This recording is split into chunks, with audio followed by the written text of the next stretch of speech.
Electrical info में आज का जो हमारा टॉपिक है वो है is the current transformer a step up transformer. कि क्या जो हमारा सिटी है वो एक स्टेप अप ट्रांसफार्मर है, अगर है तो क्यों है। तो उसके बारे में वीडियो हम इसलिए बना रहे हैं क्योंकि इस पे जो है बहुत ज़्यादा कन्फ्यूजन हो रही होती है। जो हमारे न्यू इलेक्ट्रिकल के वर्कर या जो भी पर्सनल हमारे काम कर रहे होते हैं इलेक्ट्रिकल फील्ड में, तो उनको इसमें कन्फ्यूजन हो रही होती है कि जो हमारा सीटी है बेसिकली वो हायर करंट को जो प्राइमरी साइड का होगा उसको लोअर वैल्यू में चेंज कर रहा होगा सेकेंडरी साइड पे, और आगे हम जो है उसके साथ एमीटर लगा के सेकेंडरी टर्मिनल के साथ उसका करंट जो है मेयर कर रहे होते हैं। तो इस वजह से जो है हमारे इलेक्ट्रिकल के न्यू पर्सनल जो होते हैं उनके जहन में होता है कि ये जो है हमारे हायर करंट को लोअर में कर रहा है सेकेंडरी साइड पे, तो इसका मतलब हुआ ये जो है स्टेप डाउन कर रहा है। हालांकि ये जो कंसेप्ट है ये गलत है। उसको हम जो है आपको टेक्निकली बताएंगे कि ये जो है क्यों गलत है, क्यों जो हमारा करंट ट्रांसफार्मर है स्टेप अप है। तो सबसे पहले बात कर लेते हैं कि स्टेप अप ट्रांसफार्मर होती क्या चीज़ है। तो जो स्टेप अप ट्रांसफार्मर होता है बेसिकली उसके जो प्राइमरी साइड पे जो है नंबर ऑफ़ टर्न्स कम होते हैं, सेकेंडरी पे ज़्यादा होते हैं, जिसकी वजह से क्या है नंबर ऑफ़ टर्न्स कम होने की वजह से हमारी प्राइमरी साइड पे वोल्टेज जो होगा वो लो होगा और करंट हाई होगा। तो और जब वो ट्रांसफॉर्म कर देगा हमारे प्राइमरी साइड को जिस पे वोल्टेज लो है और करंट ज़्यादा है, तो दूसरी साइड पे इसका उल्ट हो जाएगा, यानी कि वोल्टेज बढ़ जाएंगे हमारे सेकेंडरी साइड पे और करंट जो है वो लो हो जाएगा, जिसके साथ हम कोई भी एमीटर लगा के अपनी मेजरमेंट कर सकते हैं।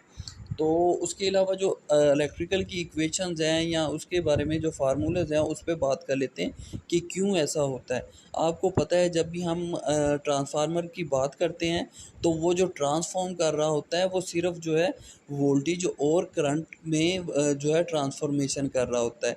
उसकी जो पावर होगी हमारे ट्रांसफार्मर की, उसकी जो सेकेंडरी साइड पे पावर होगी और प्राइमरी साइड पे जो पावर होगी वो ऑलमोस्ट सेम होगी, ठीक है, उसमें कोई चेंजिंग नहीं होगी, पावर सेम होगी और उसकी जो वर्किंग या ऑपरेटिंग फ्रीक्वेंसी होगी वो भी सेम होगी प्राइमरी साइड की और सेकेंडरी साइड की। तो ये तो दोनों चीज़ें क्लियर होगी कि पावर और फ्रीक्वेंसी जो होगी वो सेम होगी। तो चेंजिंग जो आएगी हमारे ट्रांसफॉर्म में या जो ट्रांसफार्मर ट्रांसफॉर्म कर रहा होगा वो वोल्टेज और करंट को जो है ट्रांसफॉर्म कर रहा होता है। तो अगर हमारा वोल्टेज ज़्यादा हुआ तो करंट जो है वो कम हो रहा होगा, करंट हो रहा हुआ तो वोल्टेज ज़्यादा हो रहा होगा, वाइस वर्सा। ठीक है, उसके बाद जो नीचे आपको एक इक्वेशन नज़र आ रही है जो है वी एस यानी वोल्टेज ऑफ सेकेंडरी है, वो इक्वल हो रहे होंगे number of turns of secondary product of voltage of primary divided by number of turns of primary. आपको पता है जो हमारा स्टेप अप ट्रांसफार्मर होता है इसकी जो प्राइमरी साइड पे है बहुत कम जो है नंबर ऑफ टर्न्स होते हैं, ठीक है। तो इस वजह से क्या होगा हमारे वोल्टेज कम होंगे जब नंबर ऑफ टर्न जो सेकेंडरी साइड पे ज़्यादा हैं। तो इसकी वजह से क्या है जो हमारे वोल्टेज होंगे सेकेंडरी साइड के ये ऑटोमेटिकली बढ़ जाएंगे और करंट जो है लो हो जाएगा। तो अब बात कर इसके अलावा जो एक और चीज़ मैं आपके साथ शेयर कर दूं कि अगर आपके पास कोई ट्रांसफार्मर है जैसे स्टेप अप ट्रांसफार्मर है उसकी क्या है, अगर हम टर्मिनल मतलब एचवी साइड पे जो है लाइन अगर लगा दें तो क्या होगा वो एलवी साइड पे जो है उसको क्या करेगा चेंज कर देगा कि हमारे एलवी साइड पे जो वोल्टेज है वो बड़े होंगे। और अगर हम टर्मिनल चेंज कर दें, अगर एलवी साइड वाला जो लाइन है जो प्राइमरी पे लग रही है उसको एलवी के साथ लगा दें तो क्या होगा जो हमारा ट्रांसफार्मर है वो स्टेप डाउन ट्रांसफार्मर हो जाएगा, क्योंकि जो इसका वर्किंग प्रिंसिपल सेम है। अगर हम टर्मिनल चेंज करेंगे, अगर लाइन को सेकेंडरी साइड पे लगा दिया तो जो है सेकेंडरी साइड वाला जो है उसको उल्टा कर देगा और उसे स्टेप डाउन कर देगा। अब आ जाते हैं मेन चीज़ की तरफ कि हमारे जो सिटी को स्टेप अप ट्रांसफार्मर क्यों कहते हैं। तो अगर आपने उसका नंबर ऑफ टर्न रेशो जो देखी होती है किसी भी स्टेप अप ट्रांसफार्मर की, तो उसमें क्या होता है कि जो हमारे प्राइमरी साइड पे अगर आपको ये फिगर नज़र आ रही है तो प्राइमरी ऑफ सिटी जो है उस पर बहुत कम, कई दफ़ा तो एक नंबर ऑफ टर्न होती है प्राइमरी साइड पे, इधर फिर भी हमने ज़्यादा दिखाई हुई है। मोस्टली जो है 1-2 या बहुत कम जो है नंबर ऑफ़ टर्न्स होती हैं प्राइमरी साइड के, ठीक है। तो इट्स मीन जो प्राइमरी साइड पे हमारे वोल्ट हैं वो कम होंगे और करंट जो है ऑटोमेटिकली ज़्यादा होगा हमारे प्राइमरी साइड पे।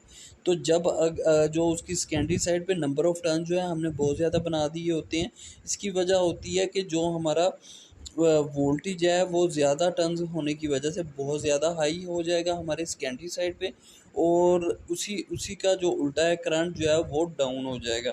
और करंट डाउन होने की वजह से हम क्या करेंगे, एमीटर को कनेक्ट करके उससे हम रीडिंग ले लेंगे।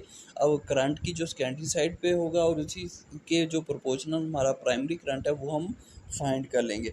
तो इस फिगर से आपको बहुत क्लियर हो रहा होगा कि जो नंबर ऑफ़ टर्न्स अगर कम है हमारे प्राइमरी साइड पे, तो इधर वोल्टेज भी कम होगा और जो है करंट है वो ज़्यादा होगा। लेकिन जहाँ नंबर ऑफ़ टर्न्स ज़्यादा है उधर जो है वोल्टेज ज़्यादा हो रहा होगा, तो करंट जो है उसके ऑपोजिट हो रहा होगा, यानी कम हो रहा होगा। तो इसीलिए हम जो है स्टेप अप ट्रांसफार्मर अपने सिटी में यूज़ कर रहे होते हैं, यानी कि जो हमारा सिटी है बेसिकली स्टेप अप ट्रांसफार्मर है। तो ये क्या करता है, वोल्टेज को स्टेप अप करता है सेकेंडरी साइड पे, और उसी के दौरान जो है वोल्टेज ज़्यादा हो जाता है, तो जो हमारा करंट है वो लो हो जाएगा हमारे सेकेंडरी साइड पे, जिसको हम मेजर कर लेंगे। तो होप आपको पता चल गया होगा कि जो हमारा सिटी है वो क्यों स्टेप अप ट्रांसफार्मर है, हालांकि वो जो करंट को स्टेप डाउन कर रहा होता है। अगर वीडियो आपको अच्छी लगी हो तो हमारे चैनल को लाइक और सब्सक्राइब कर दें।